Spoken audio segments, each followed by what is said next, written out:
dedo aí. Aí, pronto, acabou.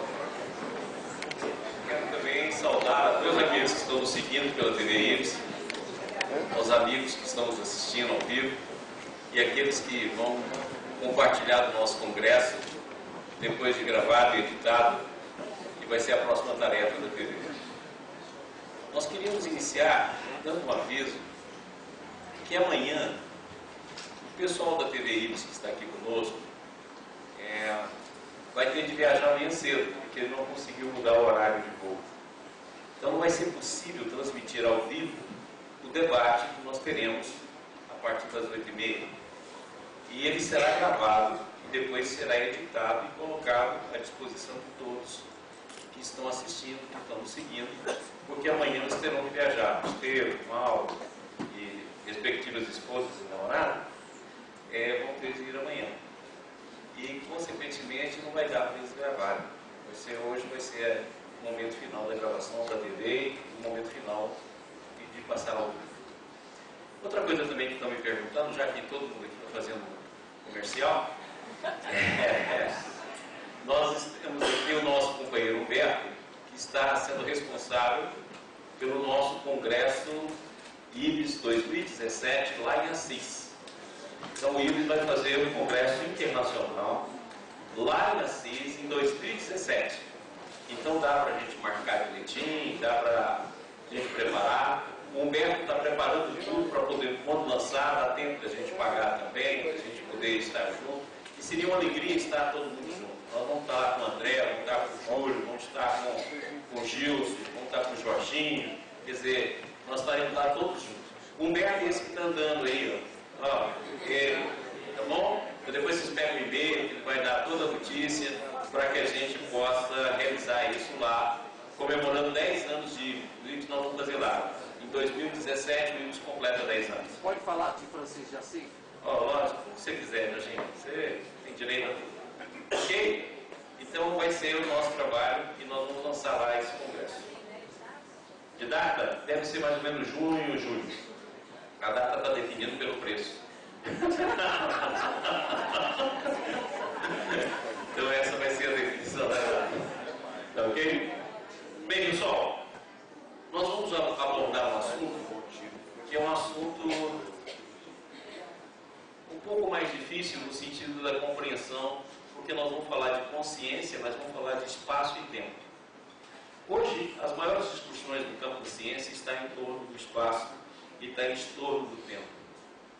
Hoje começa-se a discutir se o passado é fixo, se existe o loop do tempo, se o tempo volta do futuro para o presente.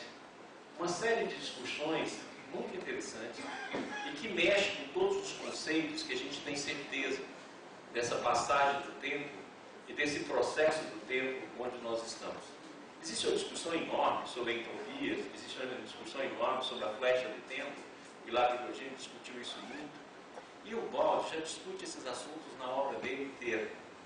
E nesses últimos anos eu tenho dedicado a estudar o tempo dentro do campo da consciência. E eu acredito que nós estamos só iniciando a primeira palestra sobre o assunto, porque depois nós queremos falar também sobre livre-arbítrio e determinismo, sobre uma visão adequada do tempo. Então nós estamos iniciando aqui a primeira exposição, assim como o Julinho fez, é a primeira exposição de um tema que nos próximos anos talvez seja o tema que nós vamos nos dedicar com maior afinco, com maior carinho. Então, por ser um assunto um pouco mais complexo no sentido assim de abordagem, não em relação às palestras anteriores, porque todas foram espetaculares, mas no sentido de nos fazer entender e nós vamos precisar um pouco mais de atenção. Como vocês já estão cansados, e isso você já viu, né? Sempre os chamados poucos escolhidos, os bons horários que estão com o Jorginho, mas para mim nunca dá. Eu e o Julinho que pegamos a carga, o Julinho depois do almoço, né? Agora nós escolhemos Gilson, sempre nós escolhemos, né? Mas eu gostaria também de me defender aqui, porque durante a palestra do Ariston, ele falou mal dos gordinhos. Olha, se mexeu com o Jorge, mexeu comigo. Porque não existe falar do Jorge e não falar mal de mim. Aí o cara fala que é desossar, né? Fala que é desencarnar e desengordurar. Aí eu pensei o seguinte, um cara que tem uma língua desse tamanho, se embora, vai deslimpar.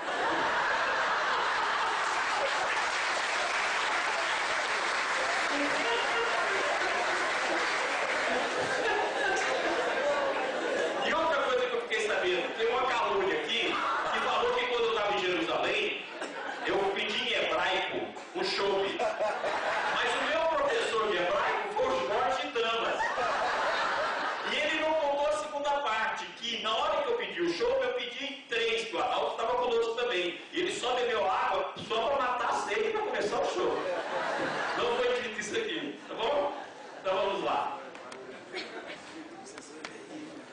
Nós vamos começar por aquilo que o Baldi fala. É bem difícil reduzir o conhecimento das últimas realidades à nossa dimensão conceptual, consciência. Olha, então quando o Baldi estuda os assuntos últimos, ele tem que fazer uma analogia. E ele faz essa analogia com a física, ele faz essa analogia com os conceitos existentes. Então tudo aquilo que reduz fica difícil, porque na verdade é uma distorção da verdade real. E, consequentemente, trazer esses conceitos até o nível da consciência é dificílimo. Igual se há pouco nós vimos aqui o Júlio abordando o conceito no sentido de tentar mostrar o processo da criação. E vimos também a Adelaide mostrar como é que se dava através de uma figuração, de uma figura. E como é difícil, porque toda vez que você reduz, você corta e mutila. Então, consequentemente, tudo aquilo que se vai falar é uma comparação, uma analogia. O que vamos usar, inclusive, aqui da física é uma analogia, não é uma derivação dos conceitos pré-existentes. Porque muitas vezes a gente pega a física quântica e deriva ela para vários conceitos. Olha, a física quântica trata de partícula, não trata de nenhum outro processo.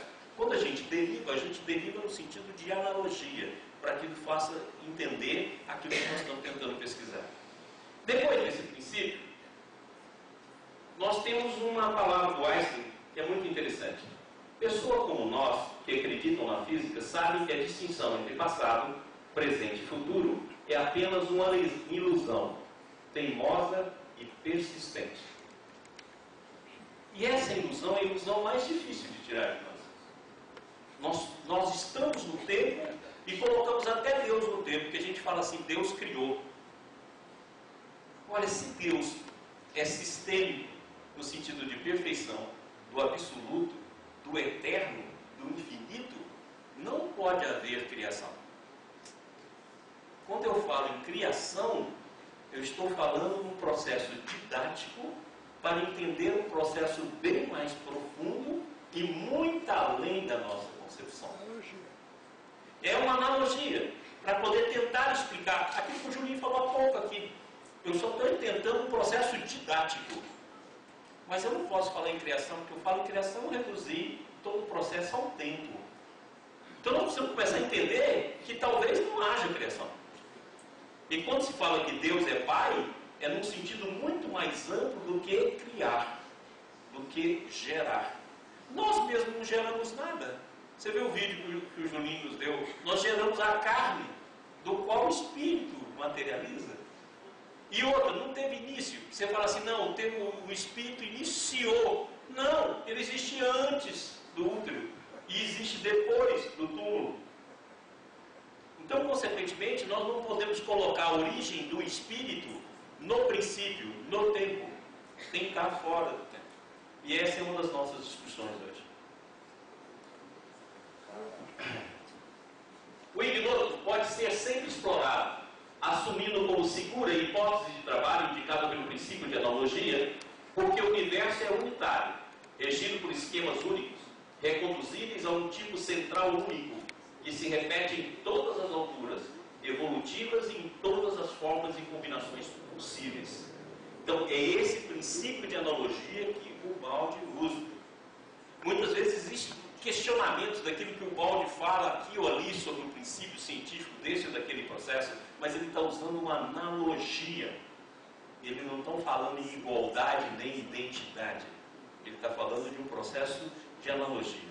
Então, consequentemente, nós vamos abordar, não só hoje, mas nas outras experiências, seja pela TVI, seja através de outro meio, nós vamos abordar questões referentes a esse processo, em que teremos de usar outras analogias para que torne compreensível ao nível da nossa consciência. Então, nós temos um cartaz belíssimo, né? O cartaz do nosso conversa é belíssimo. A consciência, o voo para o espírito. E a pergunta então que a gente faz, primeiro, o que é o espírito? A gente tem uma definição que a gente sempre fala, né? O espírito é a inteligência suprema do universo. Né? Mas a inteligência é atributo, o próprio livro do Espírito fala, a inteligência é atributo do espírito. Então não podemos usar como um processo do todo. Então vamos ver o que é o espírito baseado na obra de Walter. Aquela passagem que o Julinho citou aqui, que é o seguinte, né? No princípio era o verbo, e o verbo estava com Deus, e o verbo era Deus.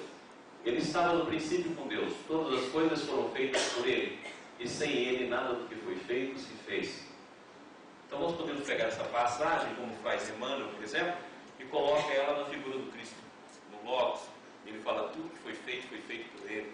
Nada do que foi feito sem Ele. Quer dizer, o Cristo é a síntese de todo o nosso planeta, de todo o nosso processo de evolução. Consequentemente, nós podemos pegar aí e fazer uma outra interpretação. Então, eu gostaria de fazer essa interpretação em relação ao Espírito, para que a gente entenda que antes de existir o tempo, como o Juninho há pouco falou, existia um outro universo.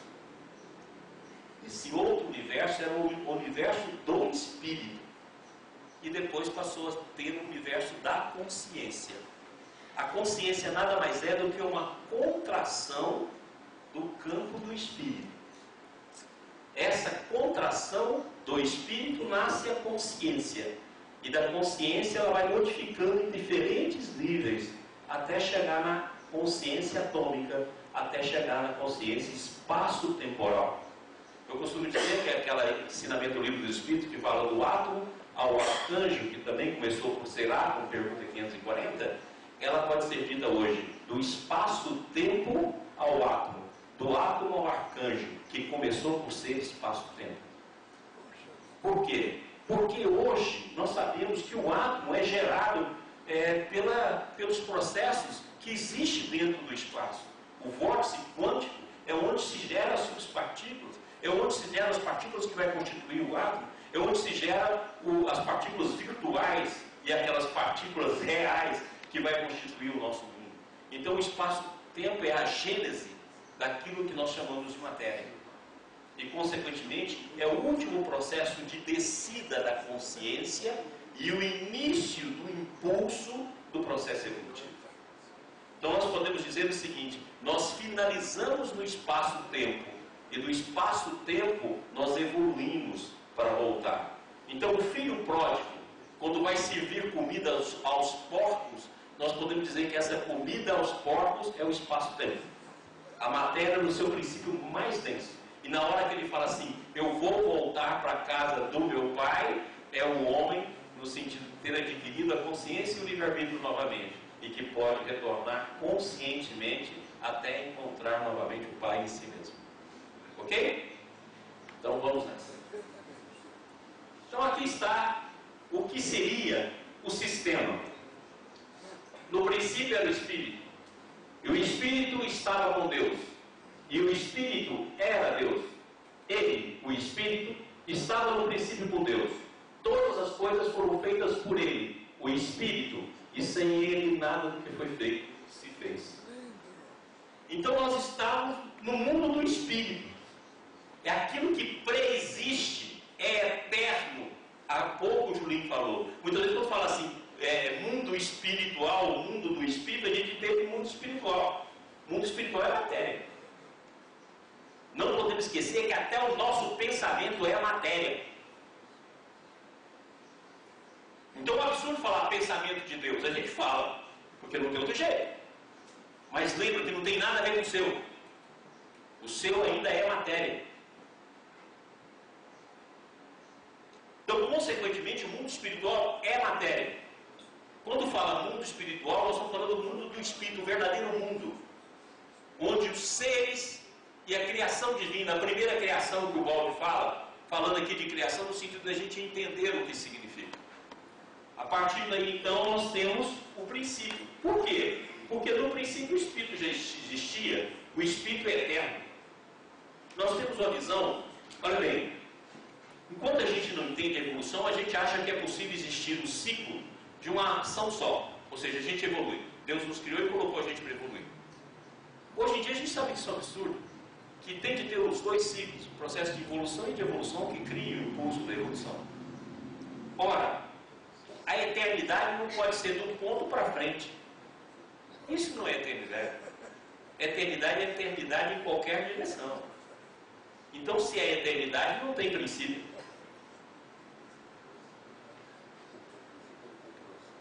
Se não tem princípio, nós devemos entender que princípio é um processo da queda e de contração da consciência. E é um conceito errôneo quando a gente aplica o Espírito ou aplica a Deus.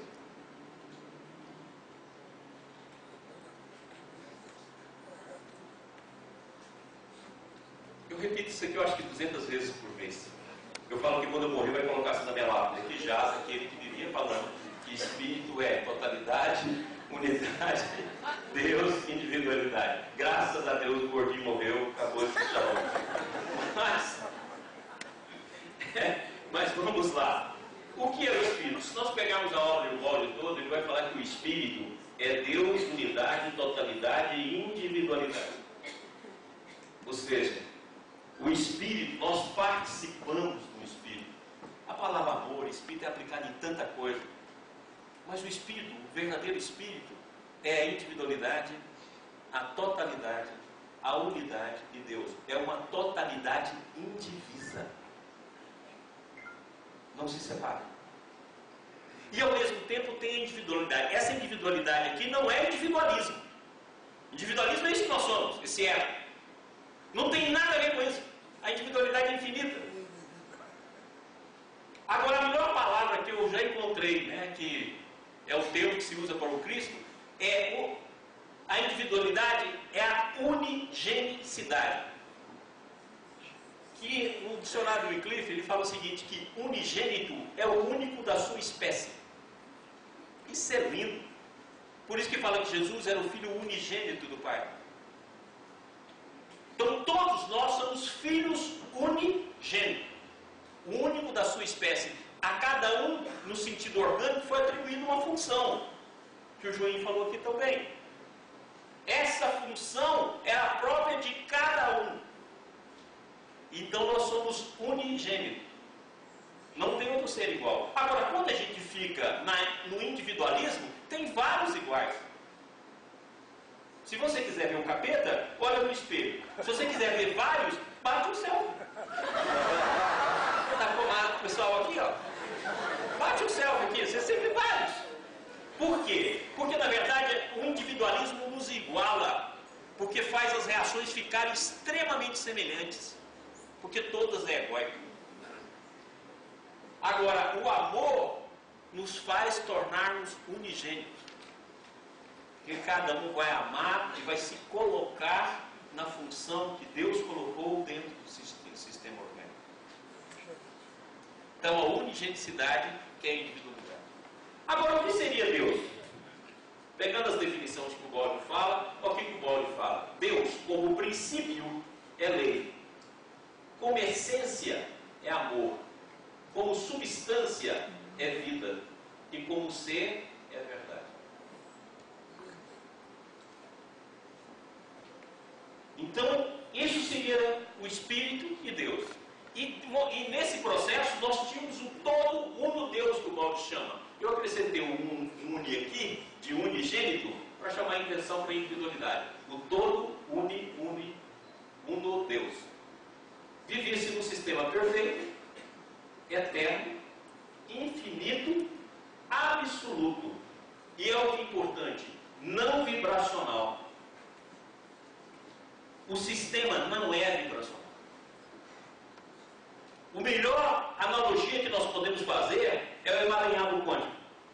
Aquilo que o Jussim falou aqui, não local. Ou seja, interação que não depende de uma vibração ou de um sinal, deslocando do ponto A para o ponto B. Ele é intrínseco. Na hora que atua aqui, atua no outro. Então, consequentemente, ele não é vibracional. Por isso que fala que ele é uma manifestação. Não é vibracional. Vibracional é a consciência, que vai produzir sinais, que vai irradiar e que vai se deslocar, seja em femtosegundo, mas que vai se deslocar. Seja no tempo quântico, mas se vai se deslocar. Seja no tempo de Planck, mas vai se deslocar. Agora, aqui é não vibracional e é intrínseco porque está na nossa própria natureza. Aquilo que o Tom falou, a nossa própria natureza é intrínseco, já subsiste, já está presente. Por isso Jesus foi claro, o reino de Deus está dentro de ti. Ou seja, o reino de Deus é intrínseco a ti. Ok? Próximo. Aquilo que o Baldi sempre nos fala, e eu repito muito esse slide, o sistema aqui exposto admite a prova que houve uma criação única de espíritos. Eles, juntamente com o motivo da queda, primeiro através da fase de descida e evolução, e depois do decurso da fase de subida e evolução, devem ser sempre os mesmos filhos da criação única, infinitas vezes reencarnar-se na matéria que é filha da queda, para espiritualizá-la novamente, através das provas e da dor, para que tudo retorne e reintegre em Deus. Olha, os mesmos filhos da criação. Então o mundo intrínseco ficou latente dentro de nós. E o mundo vibracional que nós aproveitamos e criamos o mal, porque se o mal é a criação do ser, da individualidade que se tornou individualismo, da totalidade que se tornou coletivismo. Agora Deus acata o mal e transforma. Ele acata, o amor divino acata o mal e faz do mal uma ferramenta de transformação do ser. E o primeiro convite que Deus nos faz é o amor. O segundo é a dor. E esse a gente só ouve depois de muita dor. É como diz o Julinho e o Ciro Arambino fala tão bem, um esquecimento imenso foi o que aconteceu com a nossa alma.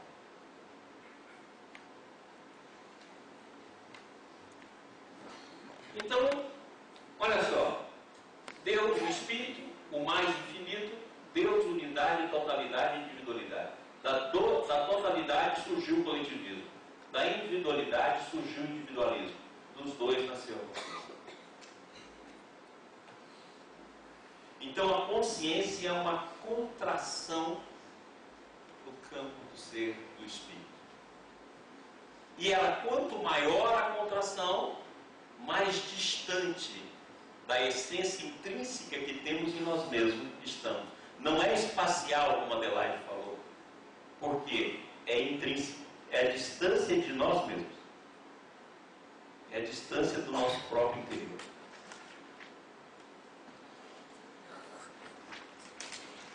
Aí nós podemos dizer assim, como é que pode existir uma individualidade na totalidade?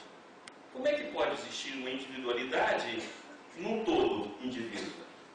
Quem melhor soluciona isso, além de Baldi, é David Bohm. David Bohm faz uma citação que eu acho extraordinária. Ele fala assim, pega um oceano infinito, que está aqui. Esse oceano infinito é a totalidade. E esse oceano é regido pela lei de amor, a unidade. E dentro desse oceano você cria vórtices. Esses vórtices têm características próprias de ritmo, de sentido, de direção, de fluxo, de potencialidade. Esses vórtices, dentro da própria unidade e totalidade, representam a individualidade. Então a individualidade seria um vórtice dentro de um campo infinito ou mar infinito da totalidade. O que é um vórtice? As donas de casa aí, quando a gente abre a torneira e que roda na pia água antes de sair, aquilo forma um vórtice. Esse vórtice é exatamente o que ocorreria. Nós seríamos um oceano onde o vórtice de cada um aqui é único, ou seja, unigênico. E o que aconteceu conosco? Nós fizemos o nosso vórtice girar contrário ao amor divino. E na hora que a gente girou ao contrário, a gente criou uma bolha de espaço-tempo. E estamos presos nela.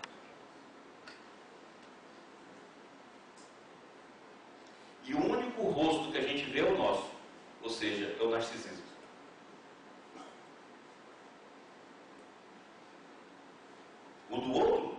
for para usar a nosso favor. Né?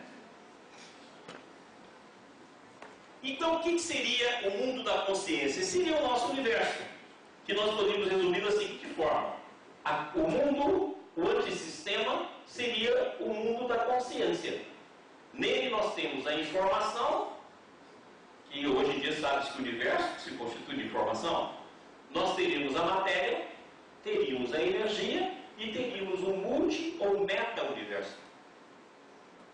Alguns cientistas hoje, como o Brian, ele calcula que nós teríamos em torno de 10 elevado a 500 um número de multi-universos podendo existir sem um ser igual ao outro. Ora, esse sistema que o Walter deu o nome de antissistema, que nasceu da contração, ele é imperfeito, a caminho da perfeição, que é o vir a ser nosso. Ele é incomensurável, porque ele deixou de ser infinito. O Walter usa até menos infinito, mas no sentido de incomensurável. Certo? Ele é tempo e ele é relativo. E a principal característica dele é ter campos e ser vibracional. Hoje nós estudamos a mediunidade e o pensamento como vibração. Amanhã, quando nós estudarmos com potencialidade intrínseca, os nossos conceitos de mediunidade vão mudar. Porque nós vamos ver que nós não fazemos viagem astral, nós já estamos lá. Nós é que não temos percepção. Então, se nós entendemos isso, e o Jussi falou isso aqui, todo o universo está incluso na consciência. Então não tem lá nem aqui. A própria consciência é a evolução do espaço, do tempo, da matéria, da energia e do universo. Não tem lado externo. Ah, não entendi, Maurício. Se lasca. Te entende aí. Vai estudar, se virar, sofrer.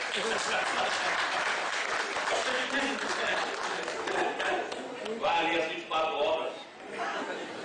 Quando acabar ler de novo. Quando acabar ler de novo. Aí quando você deu muito, você vem aqui e fala essas besteiras que eu estou falando.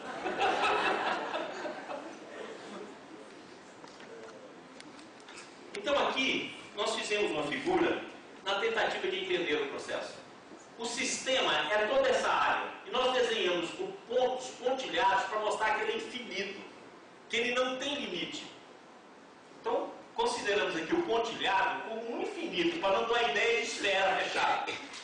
Mas de uma esfera permanentemente aberta e de uma esfera infinita. Agora, dentro dessa esfera infinita, nós temos um antissistema. É uma bolha de espaço-tempo. Você vê que ela está fechada. Nesse antissistema, o centro é o eu. No sistema, o centro é Deus. Não é centro espacial, como o Walter fala, mas centro do processo de complexidade do ser. E é o centro para doar. Não é o centro igual o eu do antissistema, que é o centro para exigir. É aquilo que o Walter fala também. Eles rezam porque não pode dar ordem. Porque até para Deus a gente dá ordem. Deus ajuda meu filho, ele está no hospital tal, no quarto tal, com a doença tal. Por favor, Senhor, tire ele de lá e cure-o. Ó, não esquece. Você não fala assim, não, senhor, do lado da cama dele também tem um senhor. Não, você nem lembra do meu filho, senhor. Vai lá, meu filho. Mas nós temos um companheiro dele dentro de quarto. Não, esquece. Cuida do meu filho. Os outros que peçam para ele. Certo? É assim que nós somos. E, consequentemente, nós vamos ter duas variáveis. A variável do sistema ele é perfeito, eterno, infinito, absoluto e, consequentemente, intrínseco. E o antissistema, que é imperfeito, o tempo incomensurável, relativo e vibracional. Ou seja, isso aqui nada mais é do que uma quebra de simetria do sistema. Hoje já tem várias teorias, né? Tem até a teoria da supersimétrica, que eu acho maravilhosa essa teoria. O que aconteceu conosco com uma quebra de simetria. Aí você fala assim, mas aconteceu por quê? E aí nós vamos mostrar um pouquinho sobre isso. A Adelaide falou assim, será que foi por curiosidade? Né? Eu acredito que foi por amor. Certo? Nós vamos mostrar isso aqui. Aí eu caí por amor. Porque você preferiu o amor a si mesmo, seu filho. do egocentrismo, do amor a si mesmo, você criou o egoísmo. O egoísmo é o pai de todos os vícios. Então você caiu por amor. Então você tem um amor de identidade, com amor a Deus. Sede perfeito como o vosso Pai Celestial é perfeito. É o amor de identidade. Eu e o Pai somos um. Não é o amor de igualdade, olha a diferença. É de identidade, ou seja, identidade no mesmo campo de amor. Nós temos um amor de semelhança, que é o amor da totalidade. E tem um amor a nós mesmos. Quando nós respiramos todo o poder divino em nós, nós demos preferência a nós mesmos. E criamos um universo. E a partir dele nós estamos navegando nesse universo. E o inferno desse universo chama-se Terra. Você conseguiu chegar no pior ponto de todo o universo. Planeta Terra. Mundo de expiação e prova. Porque quem está no mundo primitivo nem sacou ainda. Não tem consciência de percepção. Está lá naquelas voltinhas que o Gilson mostrou lá. Está lá no gama, está lá no beta. Está começando a desenvolver. Então o pior lugar do mundo é aqui. E olha só que bacana. E o Cristo, sabendo disso, enfeitou a natureza de todas as formas, para que em todas as formas tivesse recordações do sistema. Não é bacana?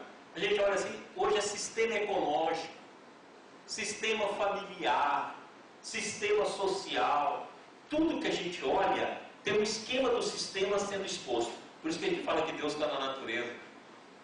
Porque é para tentar recordar. Você olha para uma árvore, você vê o sistema. Então, na verdade, que a árvore é o símbolo que está lá na Bíblia. A árvore do bem e do mal, que é da queda. Você olha para a natureza, você olha para o rio, tudo, cada vez que a gente estuda, mais a gente chega no processo sistêmico. Recordando. Meu filho, olha de onde você veio. Meu filho, olha, você vira, olha. E você só vê seu rosto. E a gente, por mais que tenta acordar, a gente não acorda.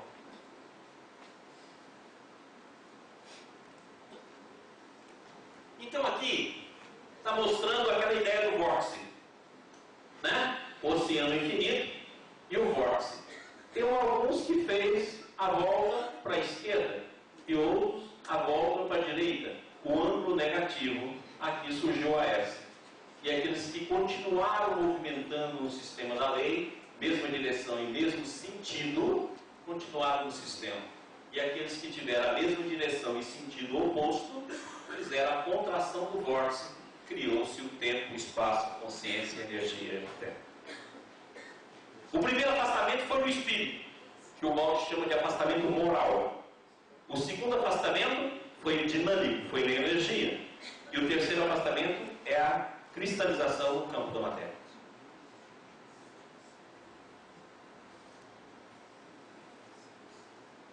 Olha o que o Walt fala. Esse novo estado cinético irregular inseriu-se no estado originário regular e retiro particular de cada elemento, introduzindo-se aí precisamente como seu desvio lateral. Disso nasceu o que chamamos de vibração.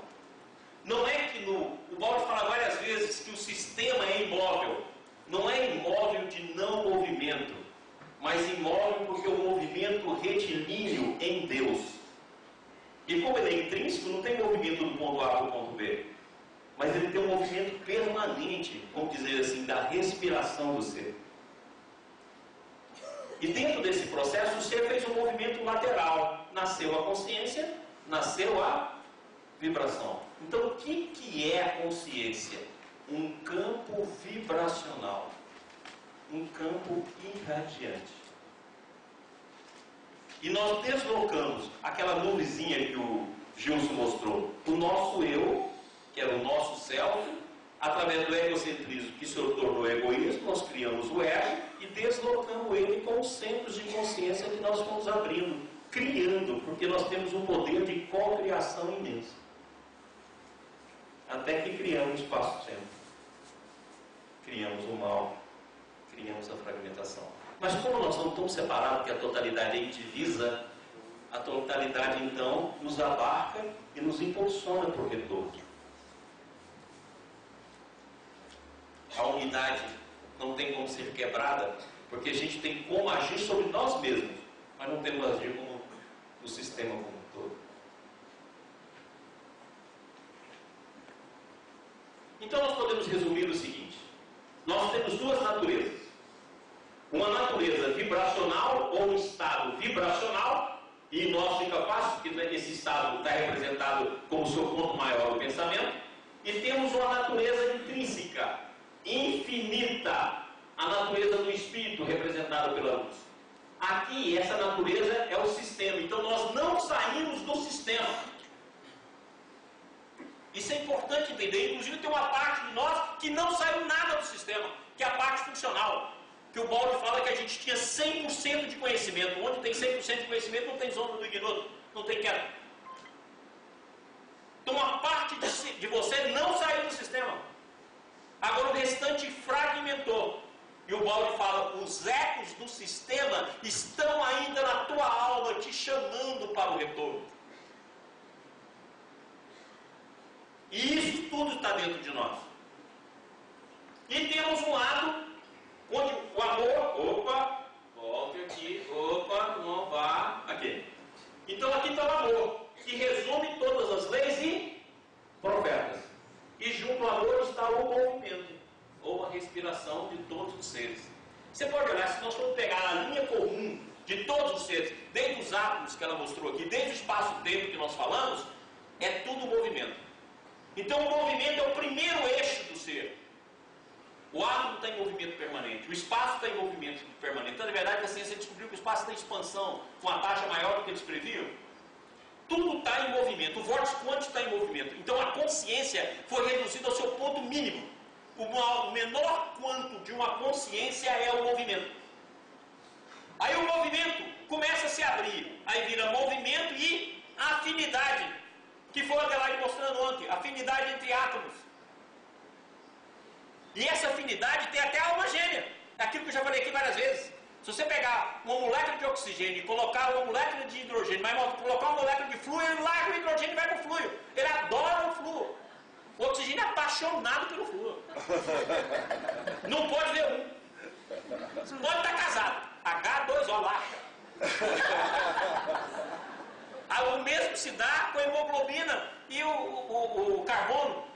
No sentido do monóxido ou dióxido de carbono. É se você colocar um dióxido de carbono perto da hemoglobina, ele larga o oxigênio e pega. Não tem jeito. Você pode viajar, olhar e-mail, olhar o WhatsApp. Não tem jeito. Ele larga. Ele é apaixonado. Por quê? Afinidade. Então nós temos movimento e afinidade. Aí abriu um pouquinho mais. Movimento, afinidade, sensibilidade. Nós estamos no reino vegetal. Abre um pouco mais o vórtice. Movimento, afinidade, sensibilidade, instinto. Abriu um pouco mais o vórtice. Movimento, afinidade, sensibilidade, instinto, razão. A razão deu uma queda. Vira sertanejo goiano. Quando dá uma contração da consciência racional, dá o sertanejo goiano. Entendeu? Dá minha terra lá. Aí você consegue abrir um pouco mais o vórtice. Então você vai ter movimento, que o movimento não para em momento nenhum. Afinidade não para em nenhum momento. Vai ter a sensibilidade, vai ter o instinto, vai ter a razão e vem a intuição. E aí a afinidade que a Adelaide mostrou lá pra gente começa a virar afeição. E na hora que nós chegarmos lá, nós chegamos no amor. Nós não temos amor. Já falei isso aqui muitas vezes. Se alguém falar pra você que te ama, é mentira. O máximo que ele pode falar assim, eu sou apaixonado por você, está correto. Eu tenho afeto por você, está certo, eu te amo, tá? Não amo. Tá claro? Não amo, não acredita nessa história. Tá bom? Por quê? Porque na verdade o próprio Evangelho fala, né? No princípio nós temos sensação, depois nós temos sentimento. E o ponto máximo do sentimento é o amor. É no Evangelho, a gente lê nos nossos cultos aí. Ok? Agora, há pouco eu disse sobre a respiração do ser. Eu gostaria de falar um pouquinho sobre isso aqui, para que a gente entenda que o próprio movimento que restou da consciência é o movimento sistêmico. Então nós falamos aqui, pegando aquilo que o Balde fala, o delta, ele então exprime a respiração sistêmica. A individualidade respira na totalidade. A totalidade na unidade. A unidade no Deus imanente. No Deus imanente, no Deus transcendente. Do Deus transcendente, no Deus imanente, na unidade, na totalidade e na individualidade. Entendeu que você chega num ponto que você tem um poder total. É aquilo que Jesus, aquilo que está na palavra do filho pródigo. Que o Deus fala para o filho que teve a queda menor. Tudo que é meu é seu. E Jesus fala na despedida dos apóstolos: Pai, tudo que é teu é meu. Ele repete a mesma frase do filho que teve a queda menor. Tudo que é meu tudo que é teu é meu. Exatamente isso. Só que na hora que você fez essa respiração aqui, você concentrou todo o poder da totalidade, da unidade, do Deus imanente, do Deus transcendente em ti. E aqui, você, em vez de fazer o amor de identidade, o amor de semelhança, você escolheu o amor a si mesmo. Desenvolveu o egocentrismo, expandiu o egocentrismo, girou o egoísmo. E do egoísmo nasceu a queda. Deu pra entender? Quem está dormindo aí, deu pra entender? Corta, gente, corta. O pessoal que está aí na internet, para de tomar café, vai prestar atenção. Tudo bem? Deu pra entender? Então beleza. Aí, olha o que o Paulo fala. Ora, pelo princípio de liberdade já admitido, que aqui é liberdade de movimento, do transformismo em instante genérico, faremos em delta todos os estados possíveis, desde S menos infinito até S mais infinito. Ou seja, o movimento está em todos os processos. É o que une. Então a gente fala assim, se não houvesse uma continuidade entre antissistema e sistema, como é que a gente voltaria? E o Balde faz esse estudo mostrando o movimento. E o processo curvo que vai fazendo o movimento, e o ser vai abrindo essa trajetória até voltar para o movimento retilíneo, como ele diz. E ao mesmo tempo retornar ao sistema. O processo do movimento. Por isso que é vir a ser. Esse movimento se transformou no movimento do universo, representado pela letra ômega, ou seja, alfa que transforma em beta, que transforma em gama, que transforma em beta, que transforma em alfa. E olha o que o Balde diz: é a harmonia da ordem cinética que reside em nossa respiração e a respiração do universo. Ou seja, o universo respira da mesma forma que a gente respira. E ele resume que esse movimento todo, S menos infinito e S mais infinito, pode ser tido assim, delta é igual à somatória de todos os ômegas, ou seja, de todos os universos, incluindo aí o universo sistêmico. Ok? É por isso que o movimento é eterno. Ele sempre está presente.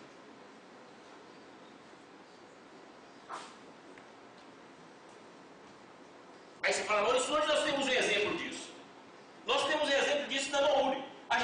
Quando a gente fala em Nouri, a gente fala assim, corrente de pensamento. Não, pensamento é matéria. A palavra significa isso. Mas ela é muito mais do que isso. Ela exprime os dois modos psíquicos que a gente vive, os dois modos do ser, né, psíquico. O modo intrínseco e o modo vibracional. A Nouri representa isso. O Balde, quando fala em Nouri, não está falando em correntes de pensamento igual a gente vê nas comunicações mediúnicas. Não está falando disso. Ele está falando desses dois processos. Olha o que ele diz que é o Nouri. Em sua origem, a Nouri elevada da revelação não é pensamento. Em sua origem, a Nouri elevada da revelação não é pensamento. É o estado intrínseco. Ela está fora do espaço-tempo, a Nouri. Ela não é pensamento ainda. Olha o que ele diz. Que se transmite esfericamente por onda, ainda que através do meio sutilíssimo, aos últimos limites da dimensão especial. É, porém, emanação de um superior estado cinético da substância. Emanação, manifestação. Emanação, o estado intrínseco que nós estamos falando aqui. Não é algo sutil, não é pensamento ainda. Mas tem a conexão da vibração com esse mundo intrínseco tanta verdade que nós temos duas naturezas. E olha o que ele diz. Que, transportado ao nosso concebível, constitui a realidade inimaginável, porque estendido uma gama de estados cinéticos, os quais a psique humana normal não sabe entrar em ressonância. Ou seja, esse processo vai criando vários estados cinéticos, que é o movimento vibracional e os vários tipos de vibração com sua frequência. Mas no início ele não é pensamento, ou seja, provém do mundo intrínseco, fora do tempo e do espaço. Ok? Ei, gente, olha aqui para mim. O que é com essa cara? Tá entendendo? Ah, também. Pode mentir à vontade. Estou aqui. A Mouro penetra na zona do perceptivo normal somente em sua fase de chegada, assumindo a forma vibratória de pensamento só depois de concluído o processo de transformação evolutiva na consciência do médium. O último suspiro da Mouro é o pensamento.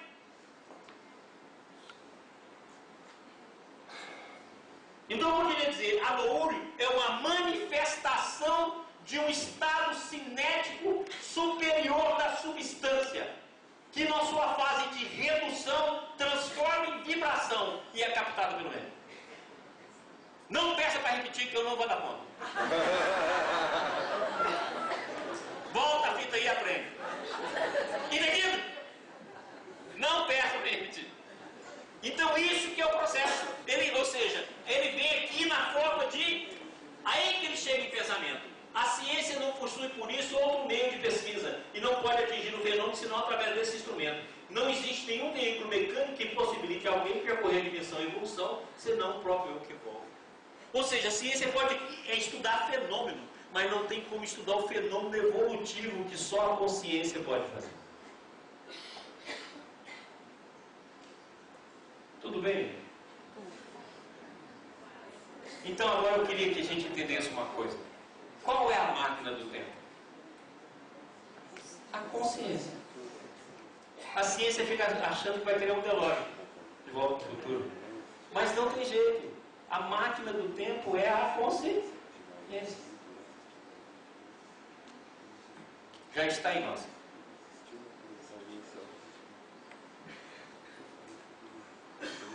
Não deixe ninguém cobrar de você viagens conscienciais, que você pode fazer sem pagar nada. Bom?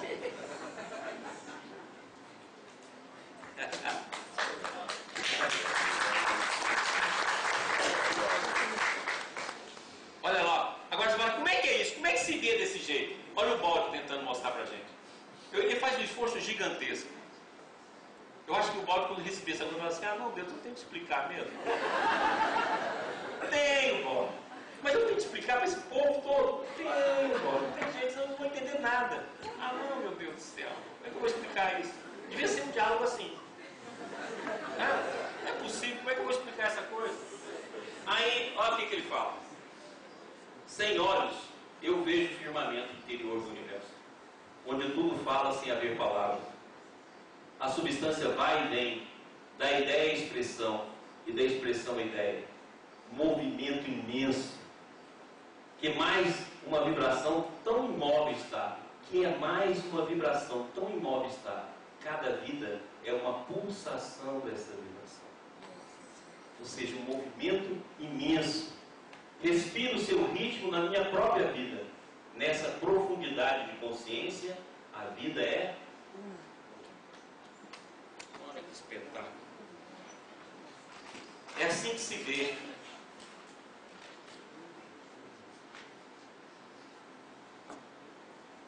E aí agora nós vamos trazer para a Bíblia para a gente poder entender os nossos dois modos de viver.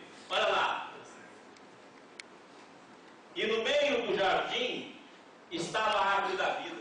Eu acho bacana essa imagem. No meio, porque a árvore da vida é infinita. O meio significa o centro de cada ser. Tudo tem um centro. Não é centro espacial. É centro de interação do ser, o eu. O eu sou. E aqui está a árvore da vida. E do outro lado está a árvore do bem e do mal, que é vibracional.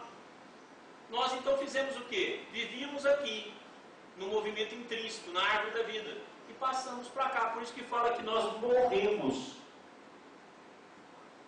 Por isso que fala que Jesus veio para aqueles que estavam perdidos, que estavam mortos. Porque nós deixamos de ter a vida em abundância. Por isso que João fala, Jesus veio e deu ao homem vida, vida em abundância.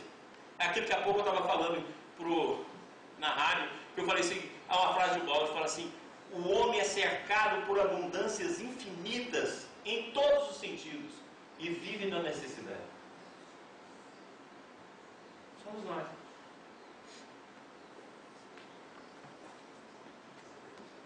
E aquilo que o Julinho falou aqui, agora está repetido. Então significa o quê? Se a consciência abarca tudo, todos os seres estão dentro de nós.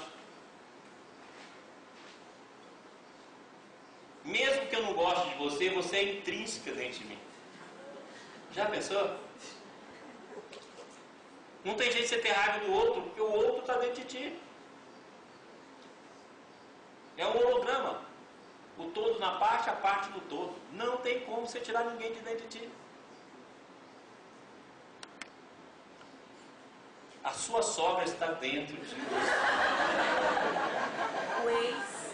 Não, o ex não faleceu, o ex está Vamos dar dentro. uma exceção aí nessa regra. Não, Jorginho. Que notícia. Eu e Jorginho não podemos estar no mesmo lugar ao mesmo tempo. Mas eu estou a parte, metade nele, ele está metade. Tá bom? Então vamos lá. Então é intrínseco. Eu gosto dessa foto aqui, ela mostra isso. O Cristo, né? E todos os seres dentro do Cristo. Aquilo que nós vamos ver em Coríntios. Porquanto, assim como o corpo é um só unidade e possui muitos membros, e todos os membros do corpo, ainda que muitos, constituem um só organismo, assim também ocorre em relação a Cristo. Ora, vós sois o corpo de Cristo e seus membros em particular. Ou seja, o sistema é interconectividade inseparável, estado intrínseco, totalidade indivisa. A melhor comparação é o estado do emaranhado quântico. Para que todos sejam um, como tu, ó Pai, o és em mim, e eu em ti, que também eles sejam um em nós. A unidade de todos os seres dentro de todos os seres.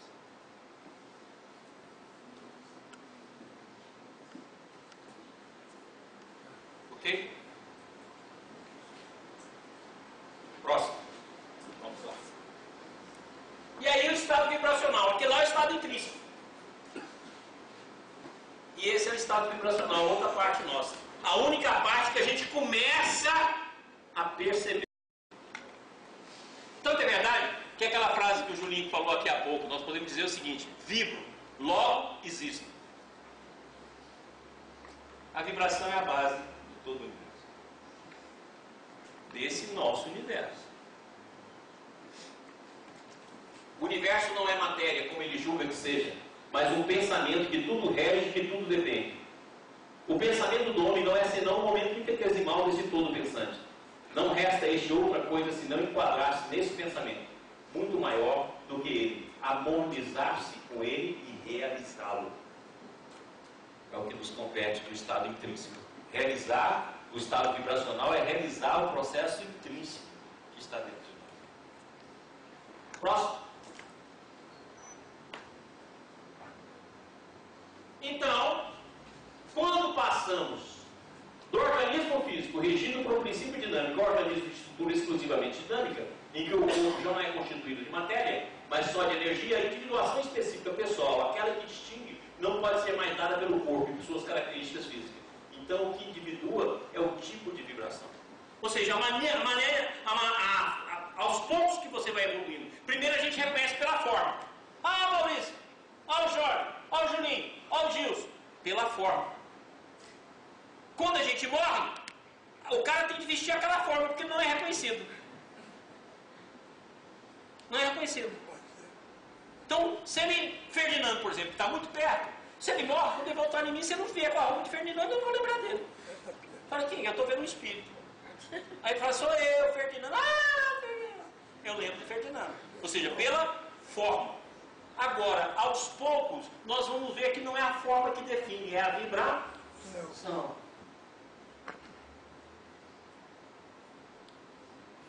chegou uma vibração preta. Sou eu. Ou seja, nós vamos ser distribuídos pela vibração. Entendeu que pela vibração nós vamos formando as correntes vibracionais? Quem é azul com azul, quem é vermelho com vermelho, quem é preto com preto, quem é marrom com marrom. Ok? Então nós vamos ter um espectro da consciência.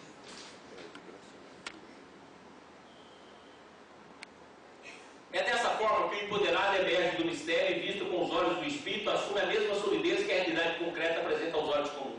Assim, a vida, percebida com outros meios, revela-se diversa e o significado e o aspecto das coisas mudam completamente.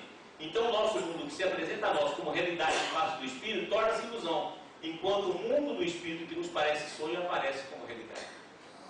É por isso que hoje em dia a ciência está começando a dizer que talvez o nosso mundo seja resultado de vibrações de outras dimensões. E a aparência solidez que ele tem é no passe de uma ilusão. Ok? É o mundo holográfico. É isso aí, ó. Na verdade, o que você vê não é forma apenas, é informação, que são os bits de informação. É aquilo que a gente viu no filme Matrix. Só que sem luta. Se não colocasse luta, ninguém assistiu o filme. Já vimos, ó, David Bom, já vimos que no contexto quântico, a ordem em cada aspecto imediatamente perceptível do mundo deve ser considerado como algo que emerge de uma ordem implícita, mais compreensível, na qual todos os aspectos finalmente se juntam no holo movimento indefinido e incomensurável. É muito bacana. Ou seja, o holo movimento é aquele movimento vibracional e intrínseco. Aquela respiração do ser que eu mostrei. Esse é o holo movimento. E aí a gente vai ter duas ordens. Uma ordem implicata, que é a ordem, o sistema de Wald. E uma ordem explícita, que é esse mundo de manifestação que nós observamos. Certinho? E o Wald fala: tudo isso é possível quando se sabe que o universo, tal como aparece aos nossos meios sensórios, com a sua solidez física, não é senão aparência. Olha o Wald falando do universo holográfico. Tudo que acima expusemos torna-se concebível quando se sabe que a substância da matéria não é representada por algum substrato em sentido físico concreto, mas somente por trajetórias e relações redutíveis à energia, e esta se resume a conceitos abstratos. Desse modo fica demonstrável a equivalência matéria, energia e espírito afirmado nesses escritos. Equivalência. Não é semelhança, não é igualdade. Mundo holográfico. E compreenderemos como tudo pode ser formado pela potência criadora do pensamento de Deus. No princípio era o Verbo, e o Verbo estava junto a Deus, e o Verbo era Deus. Tudo foi feito por seu intermédio, e sem ele nada foi feito de tudo que existe. Assim, ao zero absoluto, isto é, a 273 graus Celsius, abaixo da temperatura do gelo, todos os movimentos da molécula cessariam, e a própria matéria, com isso, perderia todo o volume e seria reduzida a nada. Desse nada, somente o estado cinético seu a teria tirado, um dinamismo que tem pontes de comunicação com o mundo do espírito. Eis então que é concebível, nesse sentido, uma criação partindo do nada, derivada de um puro pensamento. Olha que bacana. Usou aquela passagem que nós mostramos aqui, e está mostrando o quê? Não tem ainda condições da gente gerar o zero absoluto. Mas no zero absoluto acontecem duas coisas com a matéria. Ela se torna supercondutora, por isso que tem os supercondutores, e ela torna superfluida. Tem alguns que postulam que aquela superfluidez seja o éter, que é o éter que o Wald defende também na grande síntese. É um estado de superfluidez, não é matéria propriamente dita. Então o Wald fala que nesse processo restaria apenas o dinamismo, ou seja, o movimento. Esse movimento é o quanto de consciência que através do processo de movimento chega no movimento psíquico, e através do movimento psíquico chega no movimento da vida e na respiração intrínseca do ser. Essa imagem aqui, ó, é o que eles estão conseguindo fazer hoje com raio laser. faz um raio-x no sentido contrário da matéria e cria esse mesmo processo da temperatura aqui. E esse é o pesquisa futura. Vamos lá.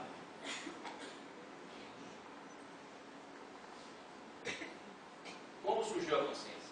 Agora fica fácil. Aí fica fácil. Não vai nem para falar do tempo. Vou chegar lá.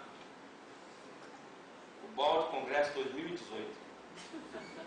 Tá bom?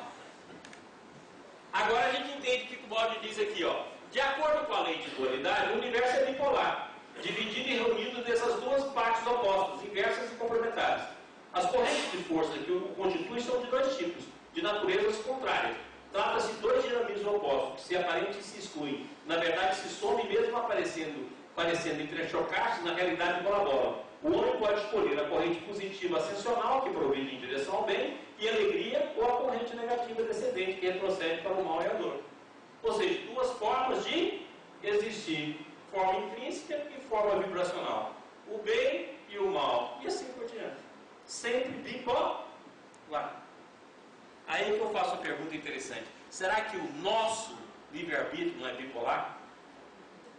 Será que o nosso livre-arbítrio não manda uma onda para o futuro e uma onda para o passado antes de tomar qualquer deliberação?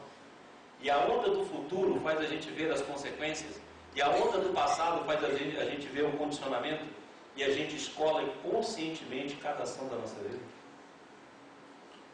Essa de dizer que eu não sabia é mentira.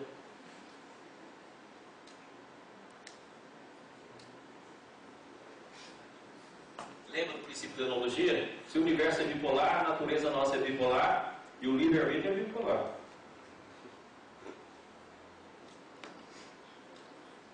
Então, aqui é a demonstração do espírito, do mais infinito, surgiu o ser um. Nós podemos até chamar de consciência cósmica.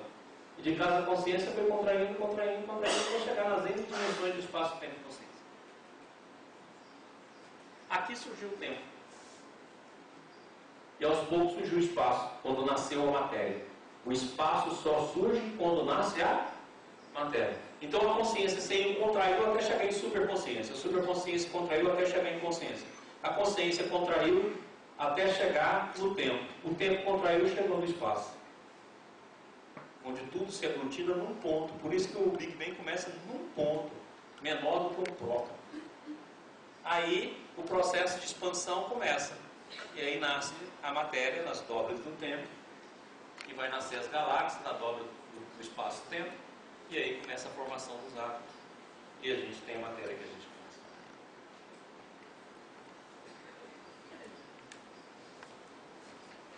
O Balde compara o processo da queda à quebra de um vidro. Então ele fala o seguinte: aqui está o sistema, ó, toda essa parte aqui é o sistema, o que está incluso dentro dele, porque nós não saímos do sistema. Uma parte permaneceu íntegra, são os espíritos que permaneceram no sistema, e uma parte fragmentou.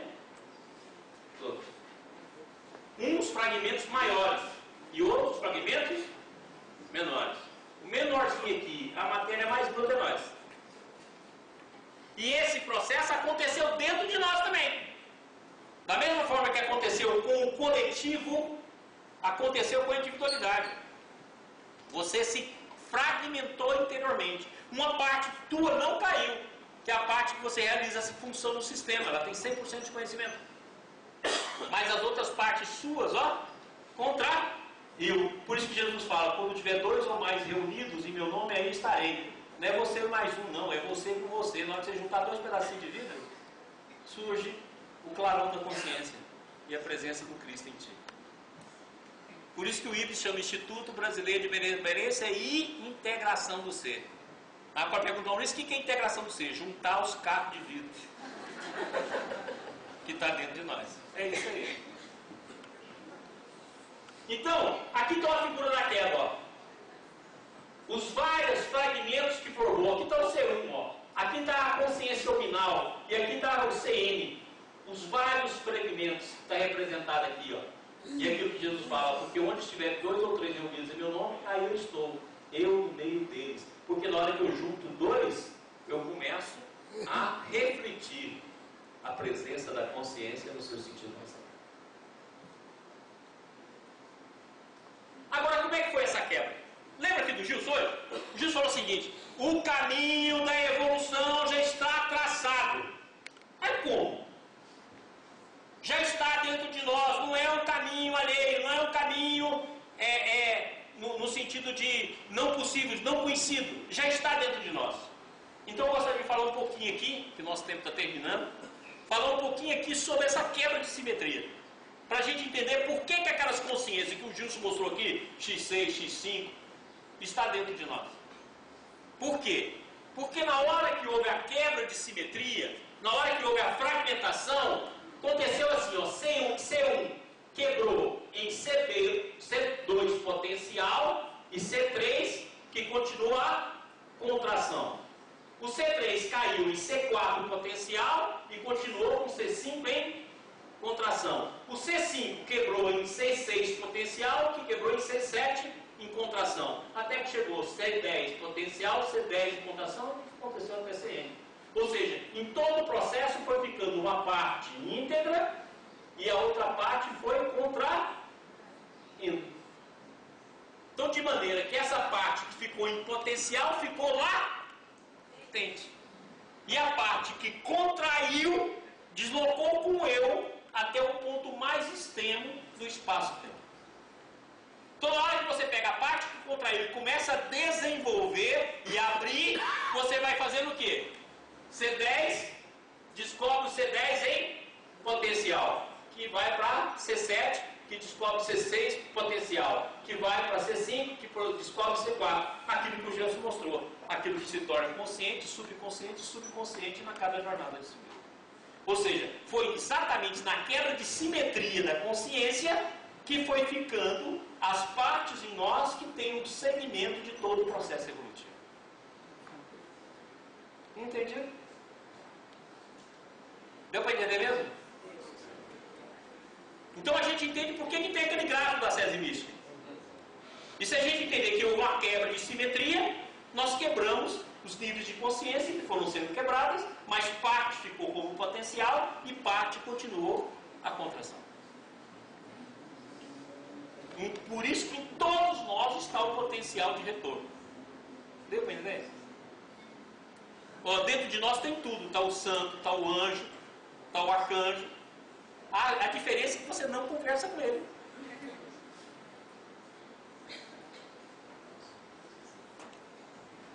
Aqui, para mostrar isso, ó. Coloquei aqui na espiral, achei uma imagem que nos ajuda. Aqui está o S lá em cima, aqui está o S, ó. Potencial, contração, contração, potencial, contração. Dentro de uma espiral. Então sempre vai estar no nosso íntimo um estado em potencial, que é o estado de chamamento, de espera, de realização. E o estado de contração, do qual você parte dele para poder expandir. É como se tivesse um molde. Ou em outras palavras, um mundo real e um mundo virtual. O mundo virtual é em potencial. Ele está latente, por isso que o molde fala consciência latente, lá na grande síntese. E o mundo da consciência desse mundo nosso. Agora, tudo isso está dentro de nós. Essa imagem aqui é a tentativa de mostrar que todos os estados C1 e todo o CN está dentro de nós, em processo de subidas e descidas. Entendeu por que a gente é bipolar? Aquilo que eu já falei, o paciente fala, doutora, eu sou bipolar, eu falei também. Não é só você não. Também sou. Porque todos, é o tempo todo, todos esses conteúdos estão na sua alma.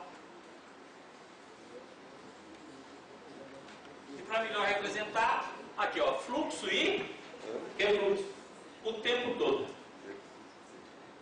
Porque a alma está em movimento permanente.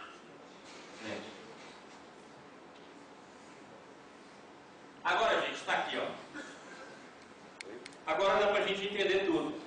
O espírito, a consciência sistêmica, consciência angélica, consciência arcangélica, angélica, a supramente, a mente, a consciência vital e a consciência física.